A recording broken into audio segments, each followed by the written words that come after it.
Hi everyone. तो आज हम स्टार्ट करेंगे सेल स्ट्रक्चर इन एल्गी।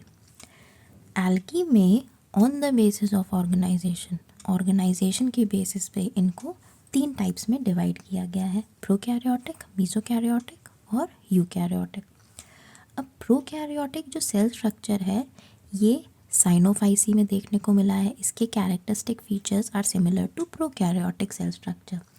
जैसे इसमें इंसिपिएंट न्यूक्लियस होता है, न्यूक्लियस मेम्ब्रेन बाउंड नहीं होता, इनमें मेम्ब्रेन बाउंड ऑर्गेनेलीज नहीं होती हैं और इनमें बेसिक प्रोटीन्स यानी कि हिस्टोन एब्सेंट होता है, जो कि डीएनए में एक इम्पॉर्टेंट रोल प्ले करता है।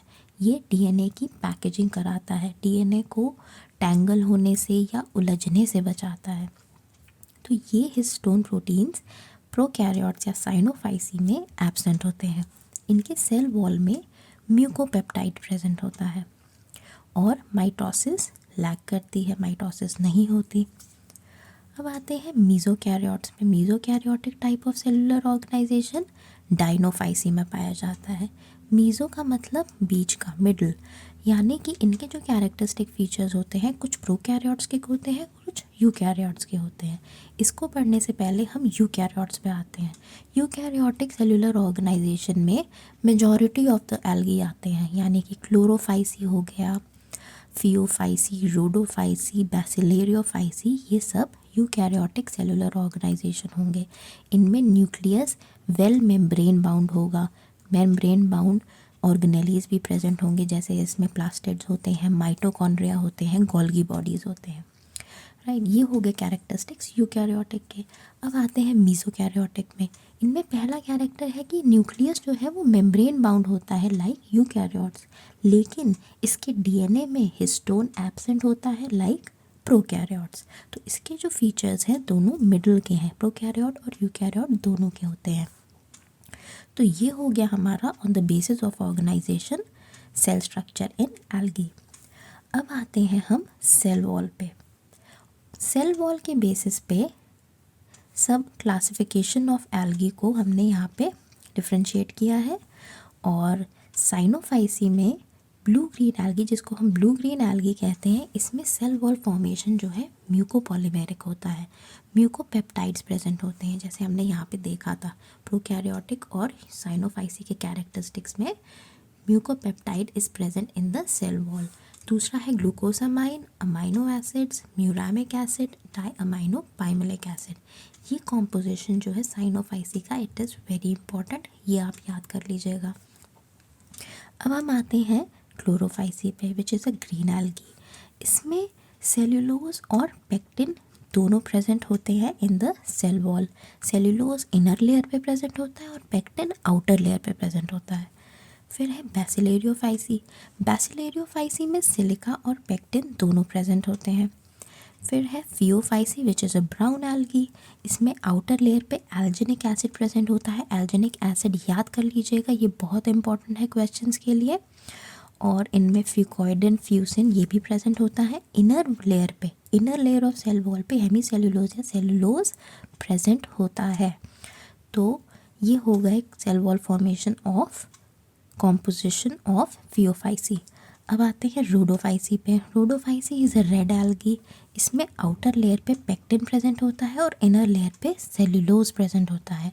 अपार्ट फ्रॉम दिस इनमें हाइड्रोकोलॉइड्स भी प्रेजेंट होते हैं, जैसे अगार और कैरागिनन्स। अगार और कैरागिनन्स हाइड्रोक्लोराइड्स हैं। हाइड्रोकोलॉइड्स वो होते हैं जो वाटर एब्जॉर्बिंग प्रॉपर्टी रखते हैं, इनमें वाटर एब्जॉर्ब होता है और ये गैलेक्टोज यूनिट से बने होते हैं। राइट, अगार जो है इसका सोर्स है ग्रासिलेरिया या जेलीडियम। ये दो एल्गी से हमें अगार मिलता है, अगार प्रोडक्ट बनता है विच इज़ अ हाइड्रोकोलॉइड। नेक्स्ट है फ्लैजेला। इसमें हम पढ़ेंगे कि फ्लैजेला कितने टाइप्स के होते हैं और किन किन क्लासिफिकेशन के अंडर कौन सा फ्लैजेला आता है या कौन सी एल्गी कौन सा फ्लैजेला बेयर करती है। अब फ्लैजेला जो होता है बेसिकली साइनोफाइसी और रोडोफाइसी दोनों में ही एब्सेंट होता है।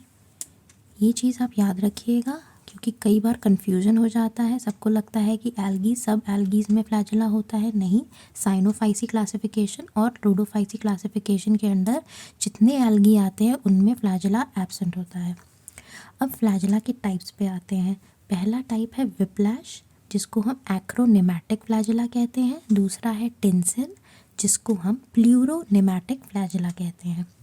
अब विप्लैश फ्लैजिला क्या होता है? विप्लैश मीन्स इनमें जो फ्लैजिला होता है वो स्मूथ सरफेस होता है, उनमें कोई अपेंडेजेस नहीं प्रेजेंट होते। फॉर एग्जांपल क्लोरोफाइसी में, क्लोरोफाइसी के एग्जांपल्स जो होंगे उनमें जो फ्लैजिला होगा वो विप्लैश होगा। फॉर एग्जांपल क्लेमाइडोमोनास, अभी हमने पिछले क्लास में ही क्लासिफिकेशन ऑफ एल्गी पढ़ी थी और उनमें सारे के सारे एग्जांपल्स याद किए थे।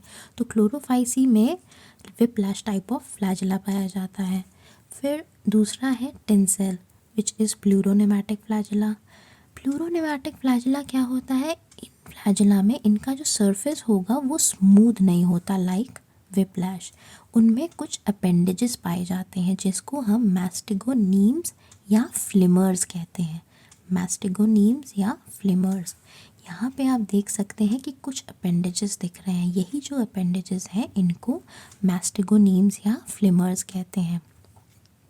अब फियोफाइसी और ज़ैंथोफाइसी क्लासिफिकेशन के अंडर जितनी एल्गी आएंगी उनमें एक विप्लैश टाइप ऑफ फ्लैजिला होता है और एक टिंसेल टाइप ऑफ फ्लैजिला होता है, जो कि अनइक्वल इन लेंथ होते हैं। राइट। अब टिंसेल टाइप ऑफ फ्लैजिला जो है इनको भी 3 टाइप्स में डिवाइड किया गया है, पैंटोनेमैटिक, पैंटोक्रीमैटिक और स्टाइकोनेमैटिक।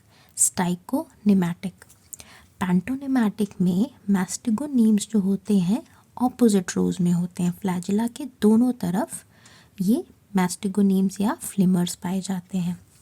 और पैंटोक्रीमैटिक में क्या होता है? एक टर्मिनल फाइब्रिल होता है जिनमें दोनों ऑपोजिट रोज में मैस्टिगोनीम्स पाए जाते हैं या फ्लिमर्स पाए जाते हैं। थर्ड है स्टाइकोनेमैटिक। स्टाइकोनेमैटिक में क्या होता है? जो एक फ्लैजिलम होगा उस फ्लैजिलम की केवल एक साइड पे ही फ्लिमर्स पाए जाएंगे, दूसरी साइड स्मूथ होती है। तो ये हो गया हमारा टिंसेल का क्लासिफिकेशन, पैंटोनेमैटिक, पैंटोक्रीमैटिक और स्टाइकोनेमैटिक। ये आप अपनी नोटबुक्स में ड्रॉ कर लीजिए, इजी होगा आपको याद करने के लिए या रिवीजन करने के लिए। अब आते हैं आइसोनॉट।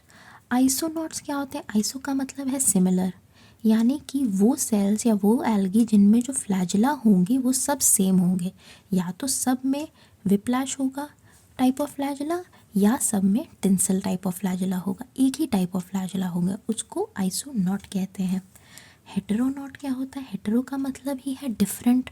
अब वो सेल्स या वो एल्गी जिनमें फ्लैजिला जो है डिसिमिलर होते हैं, या तो एक एक्रोनेमैटिक होगा या एक प्लूरोनेमैटिक होगा, जैसे कि हमने देखा था फियोफाइसी और ज़ैंथोफाइसी में। फियोफाइसी और ज़ैंथोफाइसी में ही एक विप्लैश होता है और एक टिंसल होता है फ्लैजिला, और दोनों ही अनइक्वल लेंथ के होते हैं। अब हम आते हैं फ्लैजिलम के स्ट्रक्चर पे। फ्लैजिलम जो होता है इसमें 9 पेरीफेरल डबलेट फाइब्रिल्स होते हैं और 2 सेंट्रल सिंगलेट फाइब्रिल्स होते हैं, यानी कि ये 9+2 अरेंजमेंट का होता है।